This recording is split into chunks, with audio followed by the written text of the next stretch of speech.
Hey guys, last time I saw you, we talked about getting started dehydrating your own backpacking meals. And in that video, we talked about what you need to get started as far as equipment goes. Now, if you missed that video, I'll leave a link down below and you can check that out. But today, we're going to talk about the how.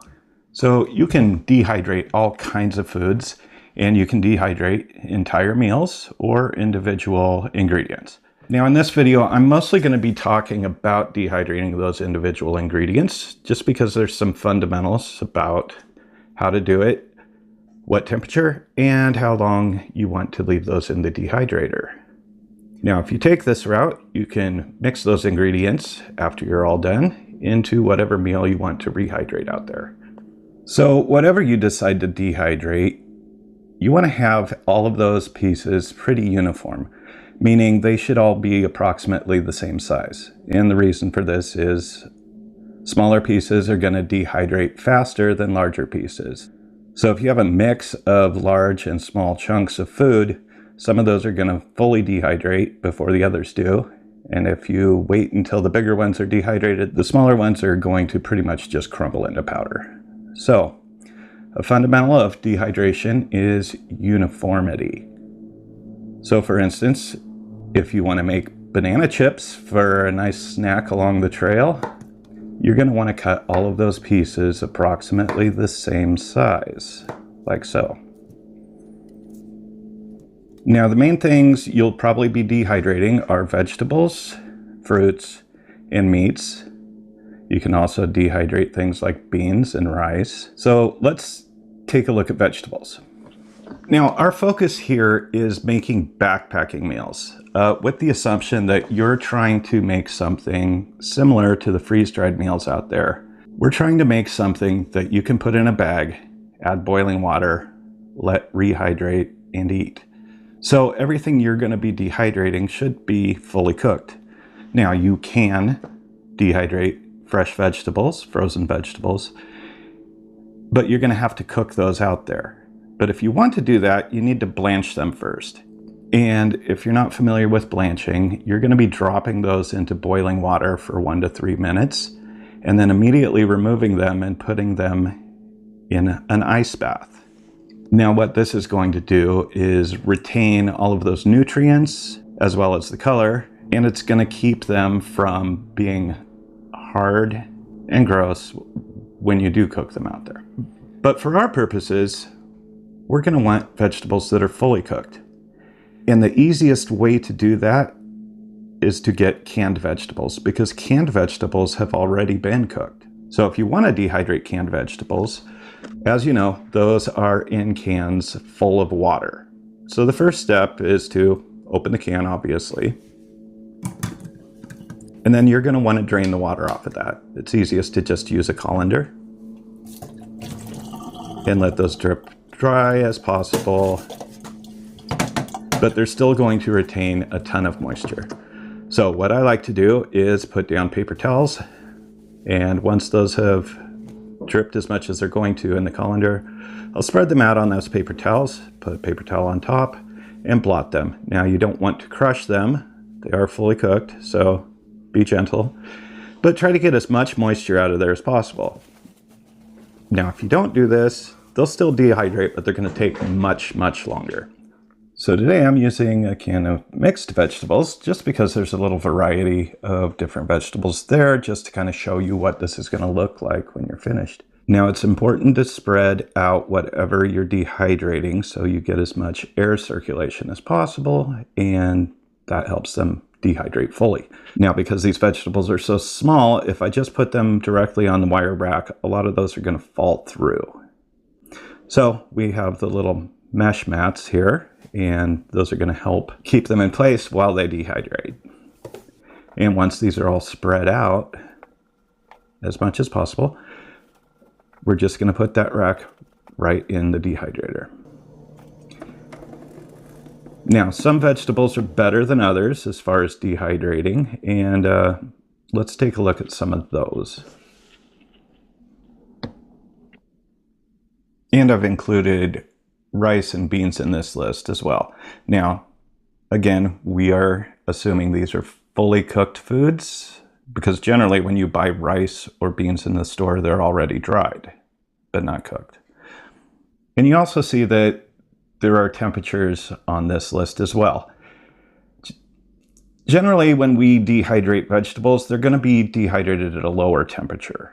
And the reason for this is they tend to get a hard shell on the outside if you dehydrate them at a higher heat.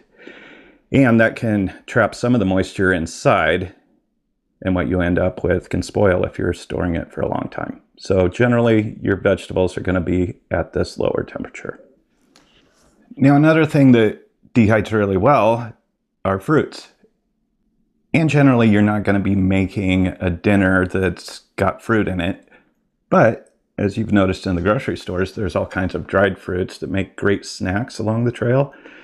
And you can put these in some kind of a trail mix if you want. And you're going to save a lot of money if you do this yourself. Now, some fruits work a little better than others. And again, the key is uniformity. Make sure these are all basically the same size, so they all come out basically the same. Apples, bananas, strawberries, these work really well. Things like blueberries also dehydrate very well. You can experiment with what you like, but some fruits do better than others. Now, if you're concerned about browning, you can dip things like apples and pears in lemon juice before you dehydrate them, and that'll make them look a little prettier when they're all finished. Now, one key with fruits is not to over dry them. If they're brittle and snap, they're just not quite as appealing as if they're leathery. So you're going to check these things from time to time.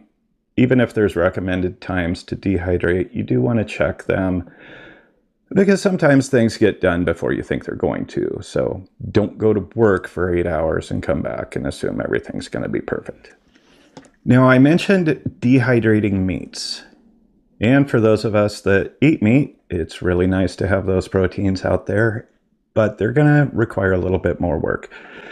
And the reason for this is because fats and oils do not dehydrate.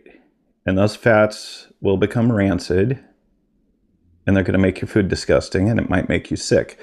This is why when you're making jerky, you want to cut as much fat off of that beef or deer as you can, because those fats are really unappealing and can encourage spoilage.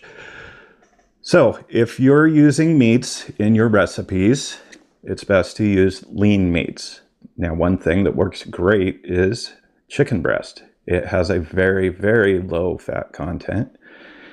And it is my preferred meat out there if I'm dehydrating my own meals, just because there's less chance of getting it wrong.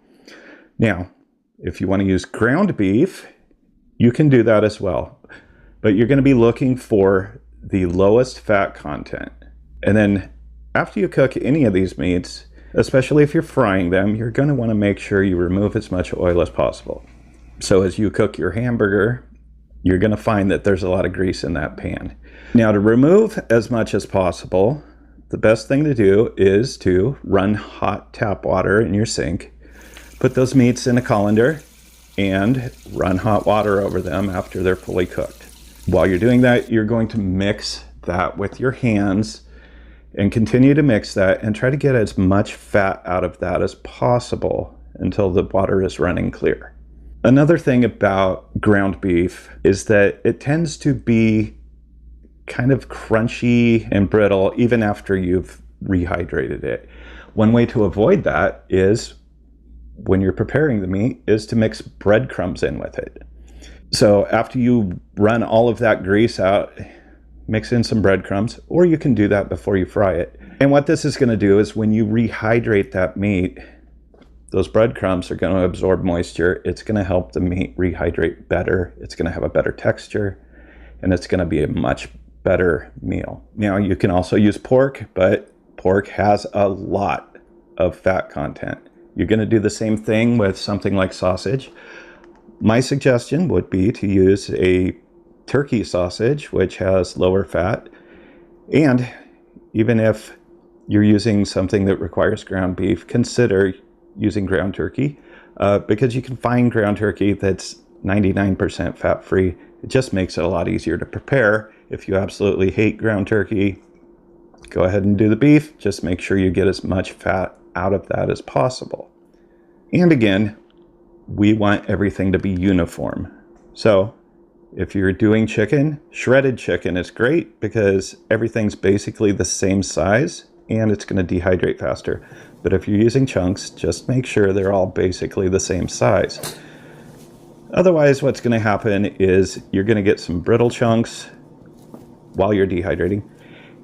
And when you're rehydrating, some of those chunks are probably not going to get fully hydrated unless you soak them a lot longer. And if you soak them a lot longer, everything else is going to become mushy. So try to get everything the same size. Now, you can dehydrate a lot of foods, but as I mentioned, fats do not dehydrate. And there's other things that would just be a bad idea. For instance, I don't think it'd be a good idea to dehydrate a grilled cheese sandwich. But as I said, meats are fine. Just take a little bit more time preparing those. And you will find that they suggest you dehydrate your meats at a higher temperature than vegetables. Now, if they're fully cooked, why would you do that? Because honestly, once you've cooked them, any of those pathogens that we might be concerned about are going to be gone. Well, one reason we're going to dehydrate meats at a higher temperature isn't just to kill pathogens. It's actually because of the proteins in the meats. And if you dehydrate these at a lower temperature, it's going to have a different effect than dehydrating them at, say, 165 degrees Fahrenheit. So by breaking down those proteins at a little bit of a higher heat, you're going to have a better texture when you get out in the woods. Now, can you dehydrate all of these ingredients all at the same time? You could. Just know that you're probably not going to get the best results if you're dehydrating your vegetables at a higher temperature or your meats at a lower temperature. So it's best to really do these separately at the recommended temperatures. Now, how do you know they're done? It kind of depends on what you're dehydrating. So things like chicken should be dry and brittle. They shouldn't bend when you try to twist or pull on them. Whereas most fruits are going to have a little bit of pliability there. Now, can you just take an entire meal and dehydrate it? Absolutely, you can. And the times for those, well, they're going to kind of depend on what's in them. And the best suggestion for that is to just do a search on the internet. You're going to find something similar to what you've made that you're dehydrating. And a nice happy medium is about 145 degrees Fahrenheit. For something that has a lot of ingredients in it. Now, just know that sauces are going to become dry, brittle, and look a little weird.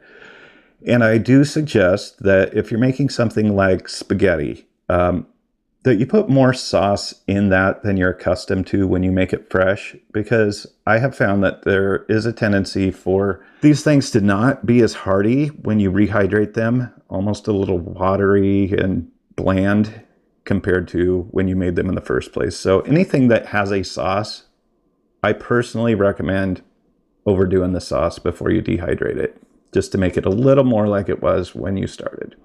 And of course, today we are dehydrating some foods. So here in a few minutes, several hours for me, we're going to take a look at those and see what they look like when they're done. So that's the basics. Just remember, try to keep everything approximately the same size. Give it lots of space. You don't want things clumped together in there. And think about air circulation. Little tiny things and sauces should be put on mats or parchment paper so they don't just fall through. And now we're going to start this guy up. And in a few hours, I'm going to pull out a few things and we're going to see what they look like. And so here we are. These have been dehydrating for quite some time. So let's take a look at what we have. Now, starting here, I have the fruits. So we've got banana chips and strawberry chips. And as I said, these should be pliable, which they are. These are going to make a nice snack along the trail. And they're very tasty. So, these are definitely cheaper than buying in the store. and not much work at all.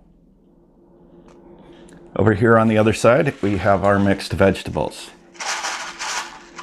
Hard and crunchy. Kind of looks like a dehydrated soup mix. So, as you notice, definitely a lot smaller than when we started. And in the middle here, we have our chicken, which is also dry and hard. Now, if I was using these in a meal, I would definitely consider combining the chicken and the vegetables with something like rice and maybe some bouillon, which brings me to next week's video where I'm going to give you some cheat codes, how you can cut some corners and make your backpacking dehydrated meals even easier. So thank you guys for stopping by, and I'll see you next time.